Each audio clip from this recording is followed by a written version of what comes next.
Today, our keynote speaker, Heather Kirkpatrick, will share her own experience with Hearst Castle.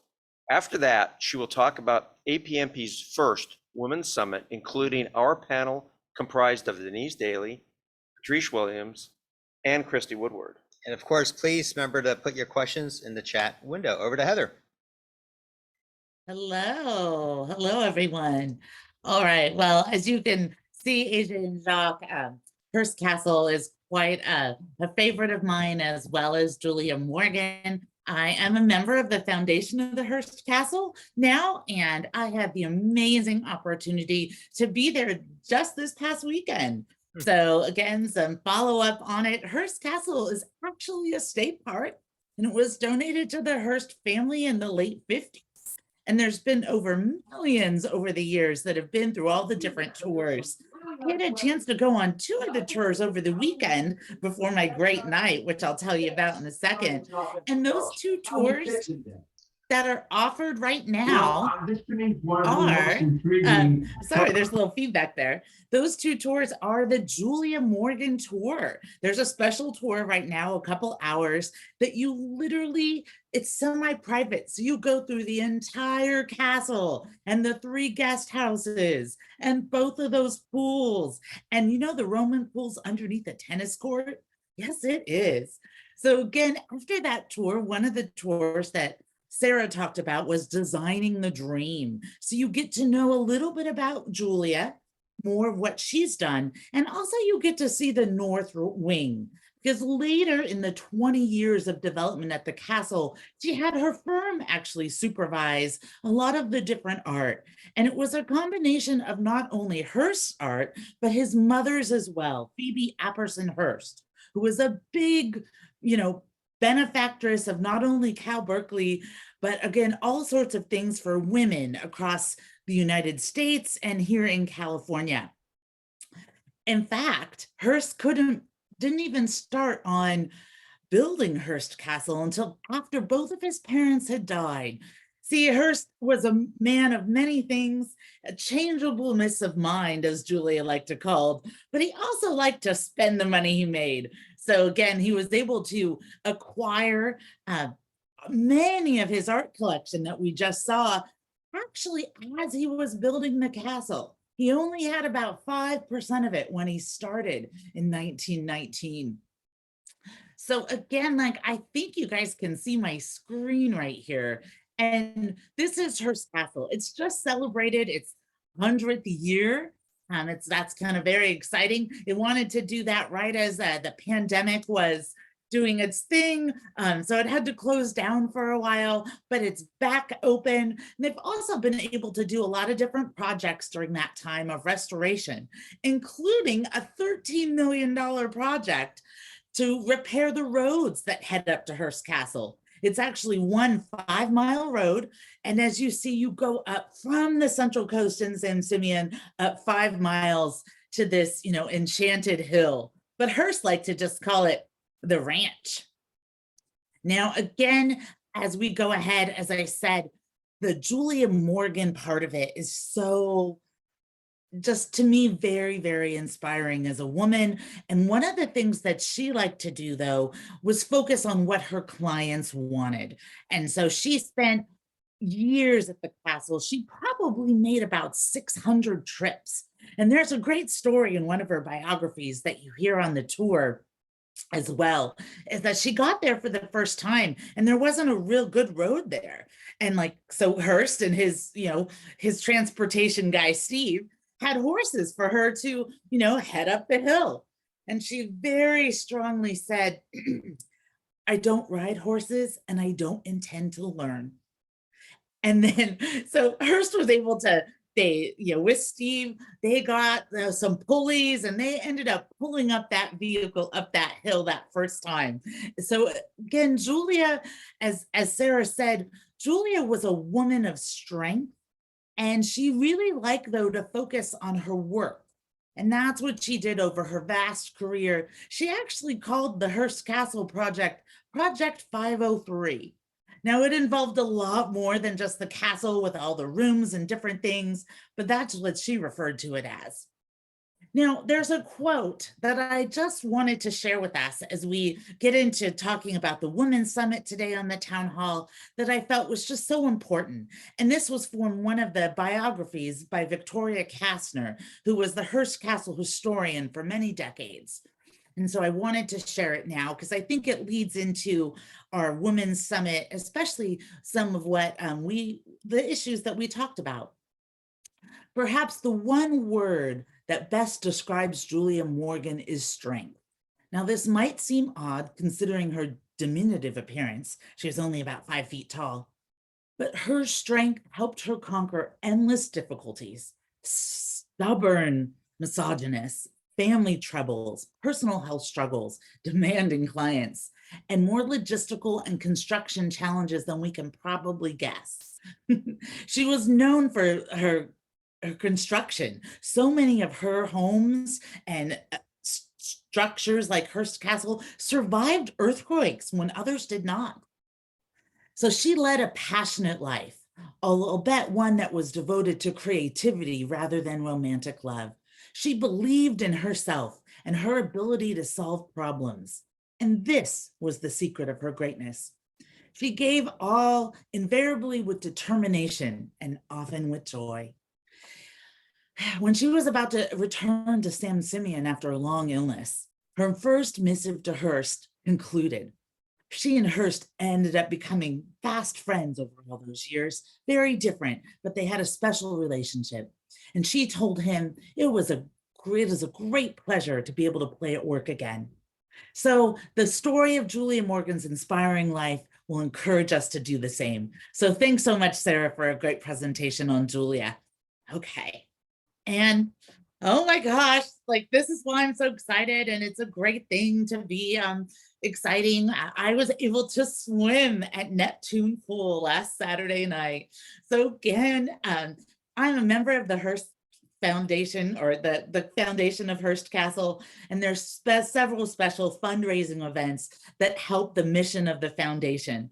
The mission of the foundation is to educational opportunities for underserved students visiting the castle, getting them involved with the art, as well as STEAM, which is science, technology, engineering, art, and mathematics. They bring local students in for a full day and introduce them to the castle, and then also take them down to the water and teach them about that. So this fundraising event that they hold several times a year now, because the Neptune Pool was restored in 2018 after a $10 million project. That we're in times of drought. The pool was leaking 5,000 gallons a day in 2014, and they just couldn't have that. So now, as you can see, it's beautifully restored, and guests have the opportunity to swim and have one of those amazing pool parties. And that's what I was able to do on Saturday night. So again, you're there as the sun sets, and you see those sculptures in the pool and the different facades and swimming. And it was just a glorious, glorious occasion. And so if you want to know more, I'm always happy to share that as well. I know I could talk about this for a long time, so I actually kind of have. Oh my gosh. So again, you can see that picture there. And then, are you ready for your next adventure, the Roman pools? They're going to be open to swimming again next year, so stay tuned for that. So again, this is just, again, the foundation that the castle really supports a lot of wonderful things, and I'm happy to be a member. Okay, so now doesn't leave a lot of time today for the Women's Summit, but I know we wanted to talk about that. Denise, I know you're on the call right now. Do you want to join me, and we'll briefly kind of do some highlights from the Women's Summit? Oh, I think we're waiting for your sound, Denise. Oh, we're waiting for your sound. Oh my God, Amy, you look so happy at Neptune Pool. That's wonderful. Can you highlight, Christie? That was a great adventure. It was. Yeah, thanks for sharing. So yeah, the Women's Virtual Summit was wonderful. Oh, great. We have Christie too. Fabulous. Here. And I think you did a great job running the panel. And we had a really nice fluid discussion. And I really enjoyed learning from everyone who attended the panel, including our team and the others. Some of the others that you asked us to kind of follow, I'll mention. They had some really good discussions, the Conduent team. One of the major themes that came up a lot was the imposter syndrome, which personally to me was a little bit of a surprise as far as how big an issue that was. But it was great to see. I personally enjoyed another session that was about communication styles. There was somebody who did a master's on it, and she talked about how men and women communicate differently. That was a really good session. And then there was a session that was about, so you got to the table, what's next? I believe that was a Frontier proposal director that talked about some leadership traits that have worked for her. So overall, it was, I think, a great summit. There was great learning for me from sharing, and hope we represented SMA well. Yeah, I have I think we're sharing a feedback, because again, I know Christie is on our town hall today too. And here was some feedback from the app. It was a digital summit, so it was all virtual. And so we had the ability to share with one another. And we would like to do that as well, sharing the panel at a future town hall. We can share some snippets of what Deniz shared and what Patrice shared, as well as Christie. And so there's some takeaways here that the other women just really loved Patrice's discussions. And we had some talk about being combat hardened. I think that was Christie's contribution, as well as how her background in moving around with the military helped her experiences as well. And one of the things that, Peggy Dufour had a present feedback for Deniz is that her emphasis on excellent versus perfection and operating at the highest level of excellent, Deniz. I mean, and I think that's what you do, and that's what the professionals of SMA do. So I know that I was really excited to, hear from you and the different perspectives, that we had there. Christie, I don't know if we I don't want to put you on the spot, but do you want to speak up and speak out and shine a little bit? Do you have anything to add?